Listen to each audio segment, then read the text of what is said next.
can't believe we're finally doing this.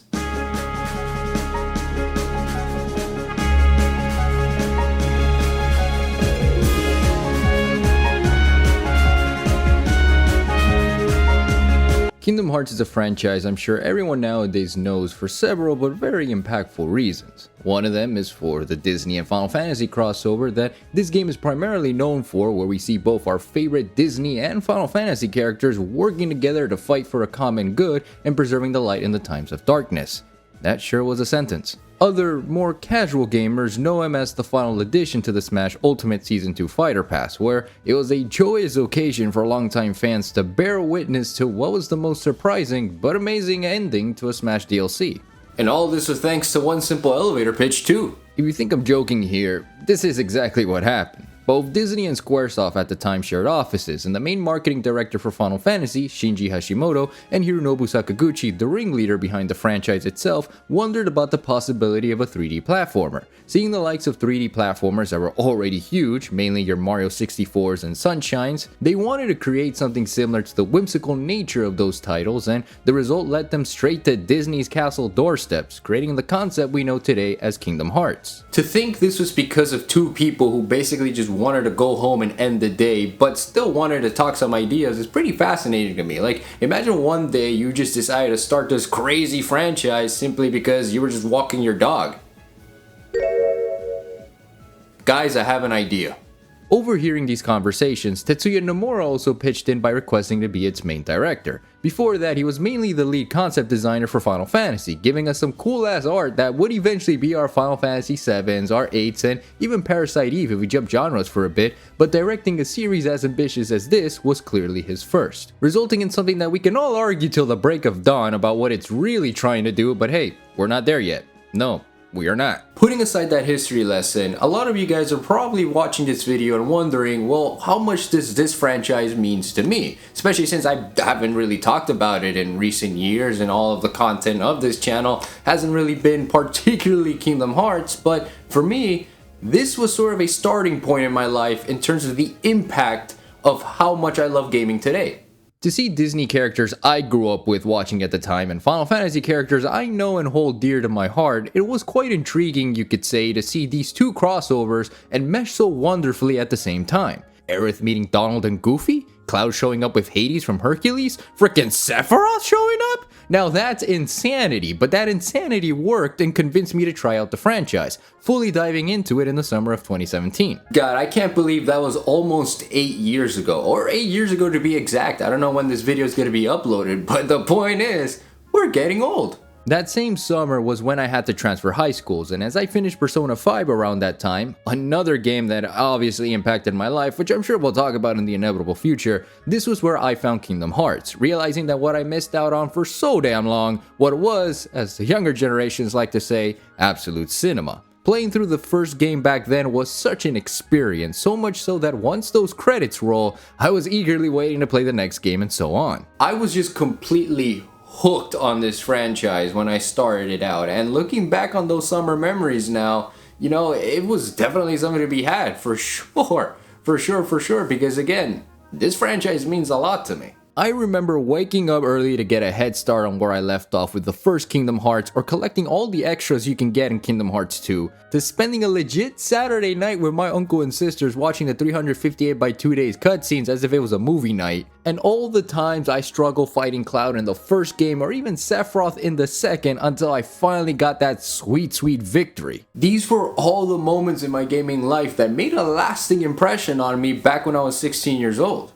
As I said before, I have to give credit to Persona 5, where that game blew my RPG experiences out of the water, but Persona is a different topic altogether because we're here to talk about Sora, Donald, and Goofy, folks. But I remember pouring so much time into Kingdom Hearts, spending hours on it, and learning more about the franchise as I went along for the ride. But once I finished Dream Drop Distance, and obviously later Kingdom Hearts 3 in 2019, I never looked back into it. Saying that out loud kinda sounds weird, doesn't it? And I always wondered why I simply didn't pick up the games again after that point in time. Was it because I was getting tired of the story? Did I burn myself out in the end after Kingdom Hearts 3's Remind DLC? Or was it because Aqua wouldn't return my damn phone calls? Hey Aqua, please answer the gummy phone right now. Zach has been texting me non-stop. Just send him a photo or something, please. Just acknowledge his presence. Looking back made me feel like Sora and the gang were childhood friends you once had a great time with but drifted apart, eventually remembering the fun you all had together as you got older. 8 years is also a pretty long time not to talk about a game that basically made a lasting impression on you, but that's no longer the case now as we have a whole new franchise to cover here, folks, as well as look at it under a different set of lens, while at the same time reflecting on, what made me appreciate it in the first place. Full disclosure, I will be covering the PC version of the 1.5 and 2.5 remix collection of Kingdom Hearts. In fact, this collection was how I experienced the entire series for the first time, and so for consistency's sake and availability, this is how I will be covering each game, with the exception of some games that obviously were imported, like 358 by 2 days, and recoded, which I'll be happy to cover in their fullest capacity when we get there. This is going to be a wild ride for sure, but I'm definitely very excited to get the ball rolling for you guys here, so if you're ready, I'm ready, and let's get down to business here and see what exactly this Kingdom of Hearts is all about. Starting with, of course, the very first game. The story follows the optimistic goofball Sora from Destiny Islands, who keeps having these dreams with glimpses of Disney princesses with a voice guiding him. Now, to do what exactly? Who knows, but it definitely wasn't this. Awakened from his latest dream of slaying these weird and disgusting black creatures, Sora and his friends Riku and Kairi are setting their sights on a journey to see other worlds, hoping that with the help of this dinky little raft they built will take them to where they need to go, which I don't know about you, but those logs of wood are clearly not making it frame 1. But shortly after the raft is completed, the Destiny Islands are met with a grim fate, being engulfed by darkness, all thanks to the threat of the Heartless, the same beings that Sora met in his dreams that are said to steal ass and kick hearts. Sora clearly goes to investigate the issue since the raft is in danger, ignoring his mom in the process, but hey, don't worry about her, and then sees Riku and Kairi in rather distressed circumstances. Well, Kairi more than Riku, honestly, because Riku is in for the ride apparently, claiming that the door has been opened now and it is possible to travel to other worlds. So I guess the raft was useless after all, so why were you making me find these damn logs for no reason, huh? But as Sora tries to make sense of the whole situation, a light flashes between the two boys, granting Sora the power of the Keyblade, a weapon that is able to bash the Heartless senseless and send them packing. Oh damn, Sora got hands. With Riku gone and later Kairi disappearing in Sora's arms, damn, dude has it rough, Sora is tasked to defend his home from this giant Heartless, standing his ground and showing him who the realest of ones are. Now, while he may have won the fight against the giant beast, sadly he sees Destiny Islands get destroyed by this void of darkness, sucking Sora into it and sending him to Traverse Town, a world where those who are lost are said to reside, encountering Final Fantasy All-Star legends Yuffie and Leon to fill in the details. But your name is Squall. No, Squall. Okay then. Meanwhile, in Disneyville, we see the likes of Donald Duck and Goofy, two humble servants to King Mickey, so yeah, I guess that's where their relationship is like in this franchise. Alrighty then. Where they hear of news that the king had disappeared, all to investigate the Heartless at large, leaving a note for the two to locate the one with the key, as according to Mickey himself, this will be the means to stopping the Heartless and the world's disappearing to darkness. They too travel to Traverse Town to see what the gossip is like, all while realizing that at the same time, Sora's bashing down Heartless like they owe him money at the nearest street corner. With the encounter of our Final Fantasy buddies, Sora learns about the purpose of his Keyblade, acting as the primary source of stopping the Heartless and sealing these keyholes located in each world, sort of protecting him from the threat itself. Which is absolute bullshit, honestly, because whenever we do revisit the worlds anyways, they show up in spades, so what even is the purpose of the keyholes themselves? But long before we even get an answer to that question, terror strikes the group, and Sora is met with Donald and Goofy, now all exchanging a good old round of hands against this big Heartless and, of course, saving the day. Now in possession of the key that Mickey spoke of, the trio sets out on their quest to stop the Heartless and find their friends, venturing out into new worlds and of course doing the routine all for one and one for all shtick you often find in JRPGs. All while behind the scenes, the evil Maleficent and other primetime Disney villains take center stage in controlling the Heartless and using them to do their bidding in their respective worlds. And with that, I think this is as simple of a setup as it can get in terms of the overall plot of Kingdom Hearts. That was the craziest sentence I've ever said. Most of the story has you going through worlds that each represent a distinctive Disney franchise, new and old. Whether it's the whimsical Wonderland and helping out Alice in her trial by the Queen, which ultimately amounts to nothing other than the typical off with their heads, Agrabah helping Aladdin take down Jafar and his villainous schemes with Jasmine, I don't know why, do not ask, Halloween Town and playing a game of Casino Royale with Oogie Boogie because what else I got going in my life, right? Except gambling, bitches! Oh hell yeah, give me the snake eyes, baby! Fuck! Deep Jungle while doing a grind rail section with Tarzan that may or may not activate on my sonic brain cells.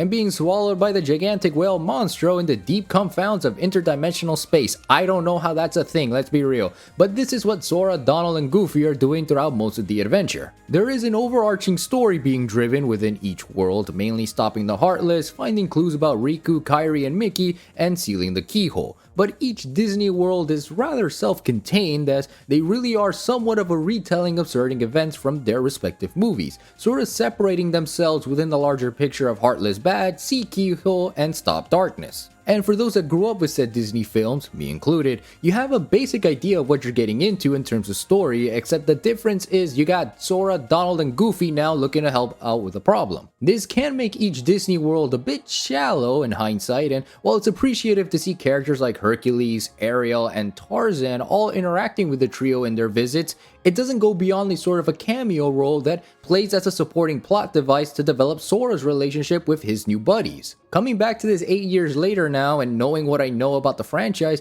makes replaying Kingdom Hearts 1 a bit confusing sometimes because not everything feels as connected, except the whole notion of the power of friendship triumphs overall. I mean, is it fun seeing Genie doing his usual performances to express himself back in Agrabah, Peter Pan knowing Captain Hook and showing him who's boss in Neverland, or seeing Hades interact with the trio and hear James Wood throw a fit as always?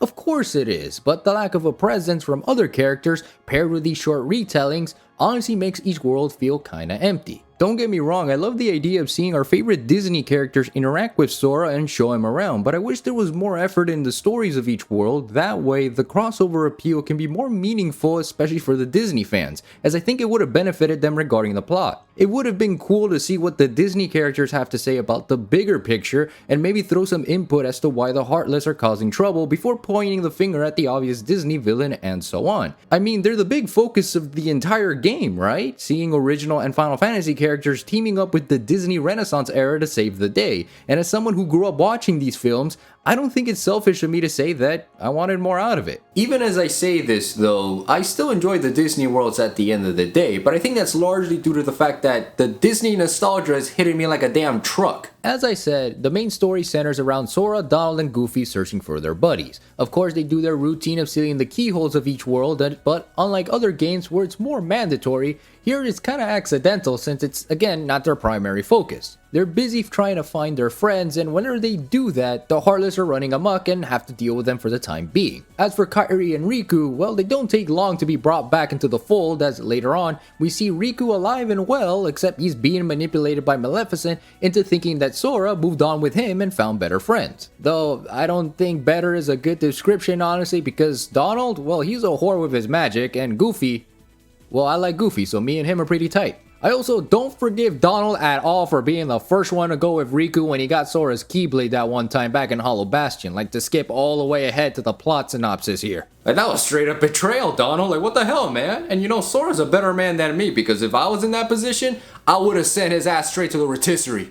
But this manipulation clearly drives a wedge between Sora and Riku whenever we see their interactions throughout the course of the game. Both have the means to want to save Kairi, but the difference is their methods. Riku is fully willing to be consumed by the darkness within him, while Sora says, hey fuck that, and thinks his best friend is being an idiot, or to use his own words, you're stupid! A cliche light versus dark plot that works for the franchise honestly, given that it's been the main idea since the very beginning. Except we got a giant ass key to whack some sense into him. Yeah, take that, you bastard! Maleficent, considering she's one of the central antagonists, her goal is to use the power of the 7 Princesses of Heart to unlock one final keyhole that would lead her to dominate the world. Most of them are the typical Disney princesses we've come to know and love, which sort of brings those Disney worlds I mentioned earlier into the fold of the main story. Again, not that much because, well, the princesses themselves aren't that prominent sadly, and you only see them for like a few seconds anyways, and poof, they're gone like the wind. But one of these princesses is also Kairi, and we learn that she is in a rather comatose state as her body is intact, but her heart is missing, possibly due to the Heartless. Now if that's the case, Riku is a dumbass because he clearly isn't seeing that the problem is right in front of him, but because these are all melodramatic teenagers, Riku continues on to the path of darkness and Sora tries to knock some sense into him. And then there is this third, less prominent villain towards the end of the game by the name of Ansem, a researcher of the Heartless that will ultimately consume his body but not his heart. He's the reason the game starts things off with a rampaging Heartless, as well as using Riku as his vessel to maximize the power of darkness, even using Maleficent in his own schemes. Because of this, Riku goes full-on edgelord and harnesses the power to the fullest, allowing one final battle with Sora before ultimately being possessed by Ansem himself, but also says hey fuck that and holds him on for a good while. As Riku is holding back Ansem as best as he could, Sora does the ultimate hero play as he sacrifices his own heart to return Kairi's, as all along her heart was inside Sora's heart throughout the entire game. Did you get that? No! Yeah, me neither, but hey, Kairi is back and Sora's now heartless, but that doesn't take long anyway since one hug from the Princess of Heart later, the dumbass is back in action. With Ansem fully in power now, Sora and the gang make their way for one final showdown against the Seeker of Darkness, now learning that his ambitions are to harness the power of Kingdom Hearts, with his doorway being the path leading to it. With one climactic final boss where I legit can't get live and learn out of my head.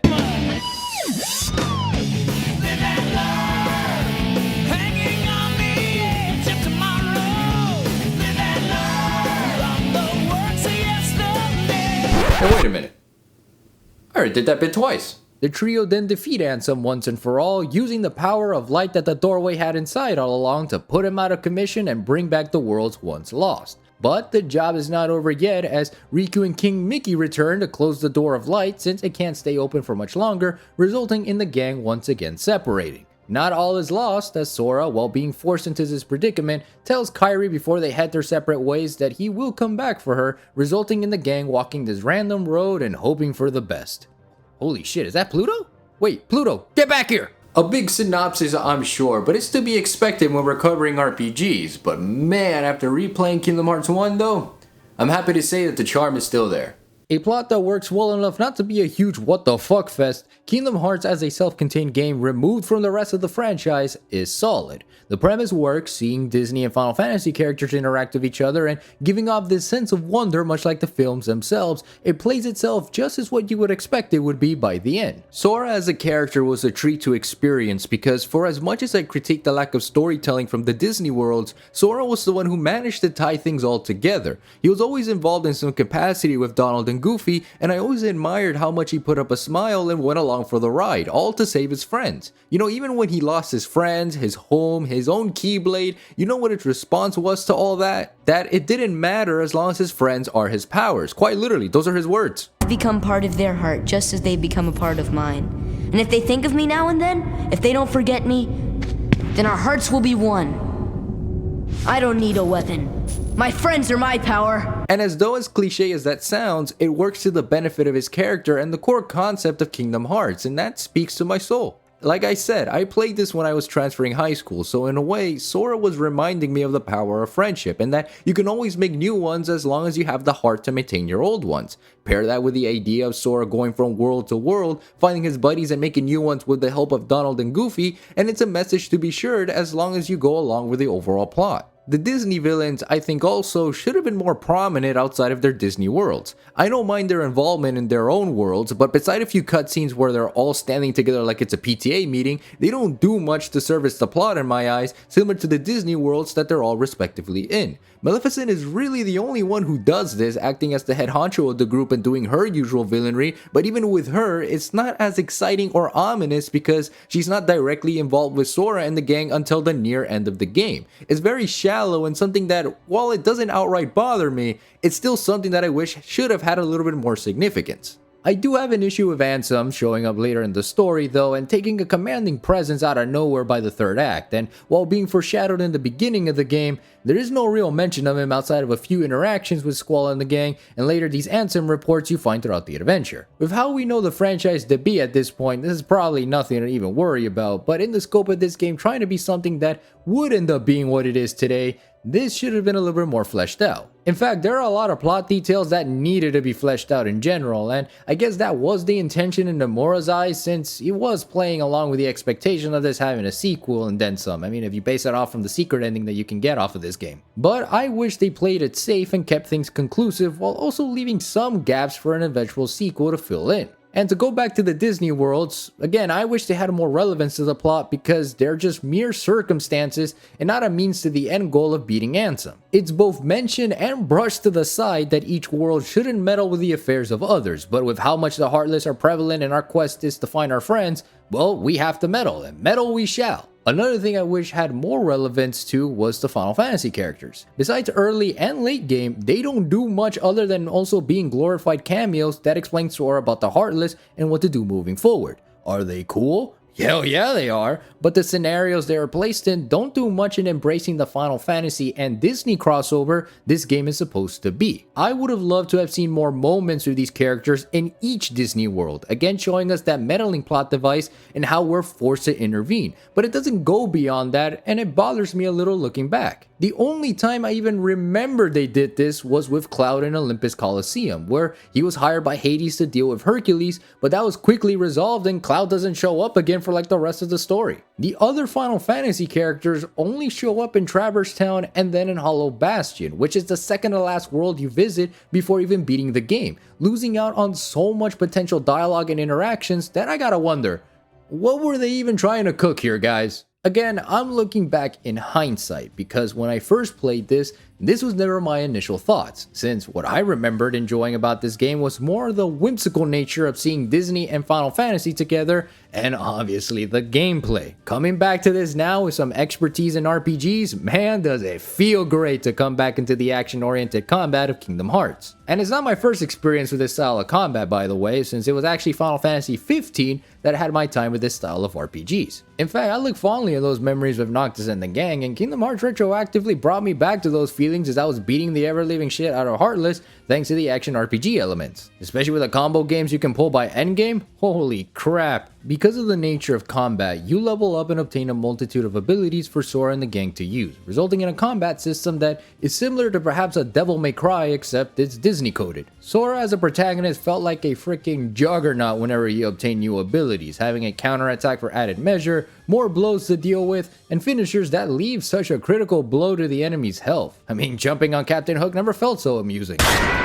Considering the Final Fantasy influence, there is a lot of that in the spell department, with your usual fire and arrow spells to the curative ones like Cure that allows for the strategic elements to play out when things get a little rough. I didn't use much of them since Sora is more of a physical attacker, but it's neat to have variety on the off chance you want to kick back and spam that Thundaga like it's the end of days. Or if you're like me, just spam Gravity and Stop because those are like the most broken spells in the entire game. I'm serious, I ended up using Gravity the most because it's funny seeing these demon looking Heartless act all menacing, but one blunt force trauma magic spell to their heads, they just go splat like a cartoon character. It's just so funny. And using Stop against a horde of enemies, especially in the more challenging cups in Olympus Coliseum, witness and be amazed at the ability to say nope and proceed to blast through with Sora Sonic Speed. You also have summons, except you ain't summoning my Queen Sheba, I'll tell you that much. Instead, you're summoning Disney characters like Simba or Tinkerbell, which I used a lot once I unlocked her. The other summons pale in comparison to her utility, given that she auto-heals you while in battle, and in some of the super hard boss fights, this helps a ton as an insurance. Seriously, bless her heart. But that didn't mean I didn't spend some time trying to use the other summons on the off chance I remembered their very existence, like this one time I used Dumbo in Halloween Town, because why not, I said out loud. Alongside Sora are Donald and Goofy, who act as your main party members. With each world you visit, you also have the Disney characters of your choice, like Tarzan, Ariel, Peter Pan, and my homeboy Aladdin here, but my default always goes to Donald and Goofy because, let's be real, they're the main protagonists. I don't mind the option using the other Disney characters, don't get me wrong, but I think it's more convenient to use Donald and Goofy thanks to their abilities. And when you find these Trinity marks on the floor, you can only access them with the trio, so I'd rather just save on time and get the boys with me so that I can stomp on this part of town, climb on each other's backs to reach a ladder or item here and there, have our weapons pointing upwards to summon some treasure, or just assault Donald in order to break these metal pipes.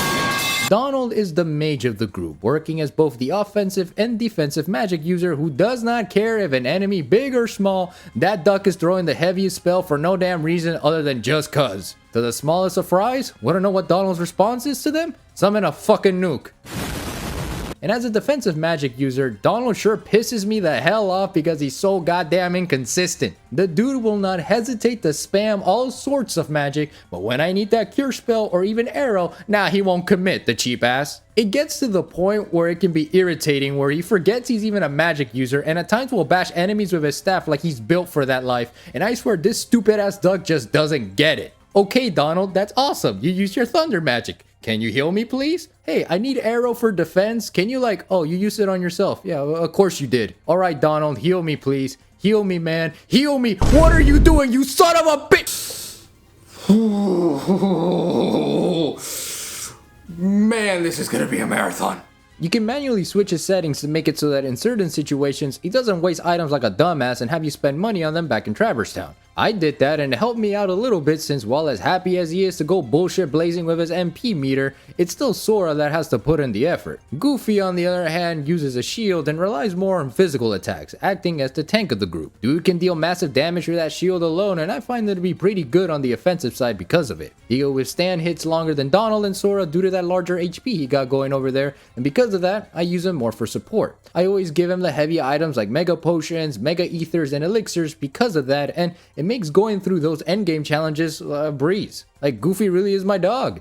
Oh, don't look at me like that, Donald. I know what you are. But your test of skills is really with Sora, as let's face it, he's the jack of all trades. He has both the defense of Goofy and the magic casting like Donald. But what he does best is going full sicko mode with his physical combat, using the Keyblade as his main weapon that again, it's just funny as hell to see in action. It may not be a Buster Sword or the Lionheart, but hell, it gets the job done alright, and something that Sora really knows how to use as he bashes out enemies left and right. Seriously, Sora may start with a flimsy 3-hit combo strike in the beginning, but the stronger he gets, the more he can do that by endgame, my man is doing Devil May Cry Matrix level of acrobatics just to beat the shit out of a Cloud and Squall here. That's Leon. Yeah, sure, whatever, Squall. Like, it's just fun to witness a 14-year-old go all ham, and I often equip him with abilities like the Sonic Blade where he mad dashes across the screen smoking any Heartless that comes across him, Strike Raid if you want to launch the Keyblade from a distance and snipe enemies from afar just because, or Arms Arcanum where he just pulls a massive combo game on an enemy to deal big damage to, which is my personal favorite and one I used a lot by endgame. Like,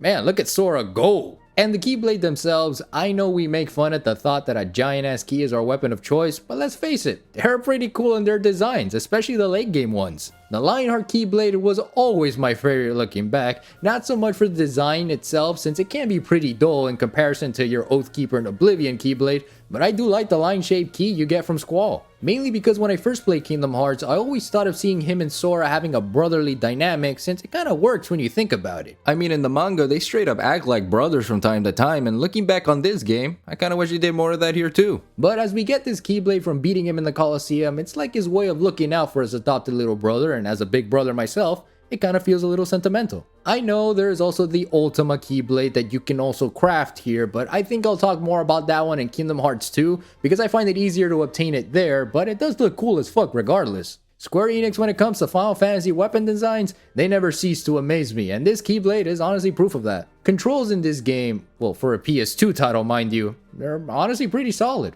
They are fun to control even in the year that is 2025 to kind of date the video a bit, but you do get used to it in no time by the time you properly get the ball rolling, even to the point where you won't be confused as hell as to why the circle button is actually the jump button. Seriously, for years now, I wondered about this choice and control design, but when you remember that the circle button is technically the A or B button in other controllers, it makes sense now in hindsight. Besides, the game does more than enough to make sure you are well equipped to use the control layout, and it does feel great overall. Whatever you do though, make sure you play with the PlayStation controls on if you're playing this on the PC, because when I booted the game up and I saw the Xbox control layout, ew, like, well, what is this? What is this? Nah, I'm switching to the PlayStation layout.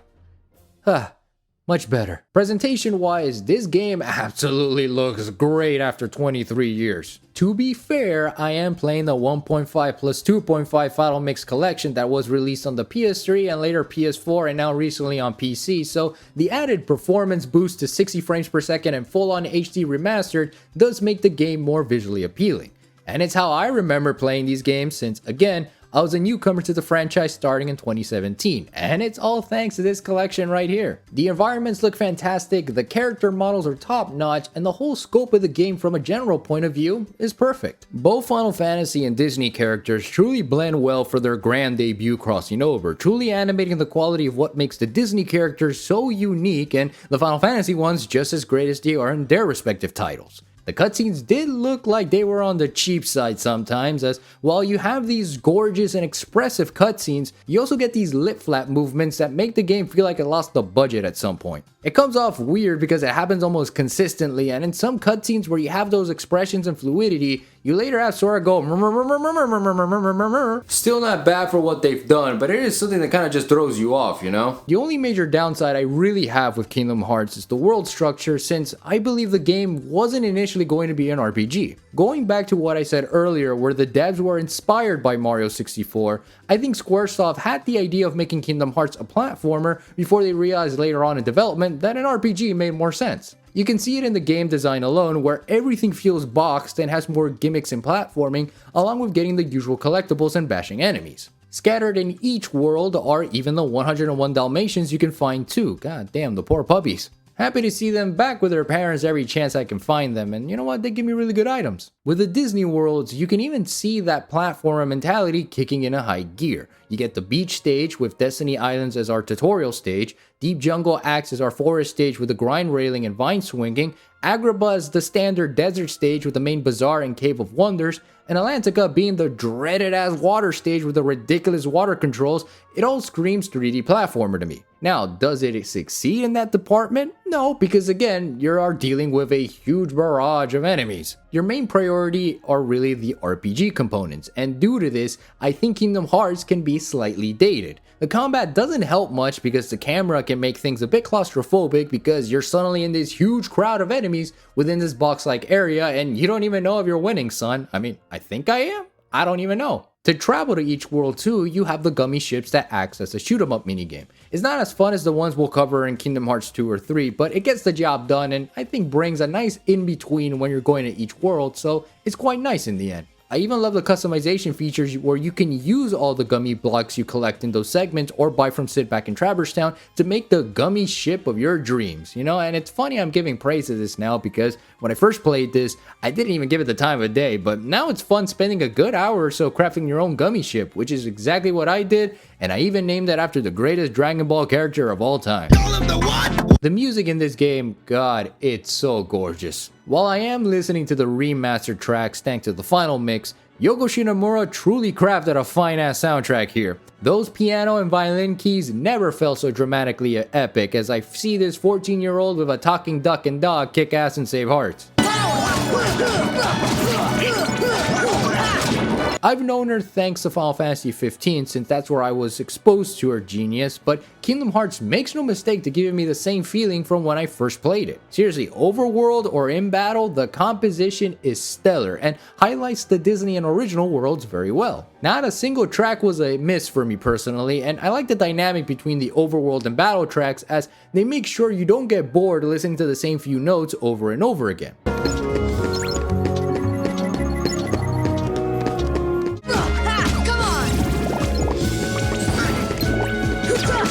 It adds to the charm of Kingdom Hearts, and it's definitely something that will build up on each and every entry we get to cover down the line. As for the amount of time you'll be spending here with Kingdom Hearts, well, that honestly just depends. The game isn't that long by RPG standards, easily a solid 20 hours if you're going through the motions with the main story plus some additional side stuff here and there. That's how long I spent mostly, but I also wanted to try out all the other stuff and see what I could do with the spare time I was given before and after beating the final boss, such as the Olympus Coliseum and the extra bosses you face there, like Hades in all his blazing glory, or even Sephiroth, the one-winged angel himself, giving me a run for my money, but hey, I sure gave it my all.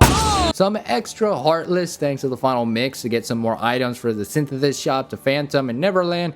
That was certainly something, I don't even want to talk about it. Or even Xemnas, oh wait, I'm sorry, Unknown, going all anime and Star Wars with his lightsabers and flippy Matrix bullshit that sure gave me a good time as well. I sure can't wait to deal with him soon as we continue this marathon, and when that happens, God, I can't wait for when that happens. But for as much content as this game has, paired with the fact that I haven't played this in almost 8 years, I still have to ask myself the obvious question, and that is the first Kingdom Hearts still worth it in my eyes? The answer, well, it's a yes and a no. To start with the yes, God, I absolutely fucking love this game and how it opens the floodgates for what the franchise has to offer. I may have played this game later in my gaming career, sure, but I can't help but feel the 2002 vibes this game managed to encapsulate even today in terms of many aspects. I spent a long time with this playthrough going back to the motions of what made me fall in love with this franchise to begin with, and it made me appreciate the times where things were just simple and clean for me. Kingdom Hearts is a solid time as I expressed, but it can be pretty easy if you're not playing in proud mode, which is one of the harder difficulties. You're really going to be spending a lot of time massacring that X button because of how much you're pressing the damn thing to begin with that it doesn't really offer a challenge sometimes. Combat is great and you can pull off a good combo every now and then,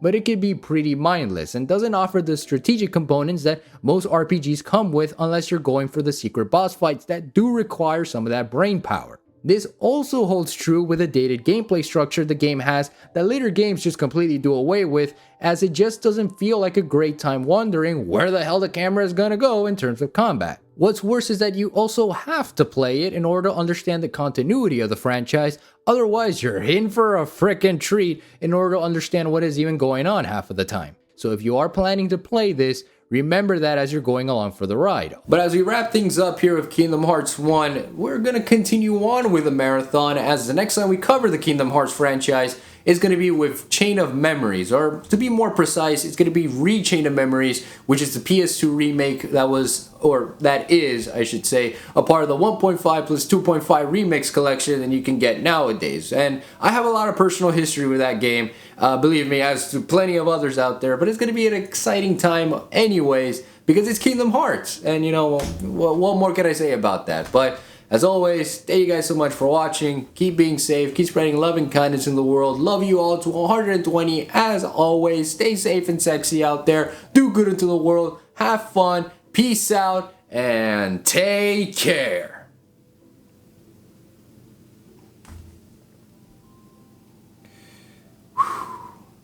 We're really gonna dive deep with this one, aren't we?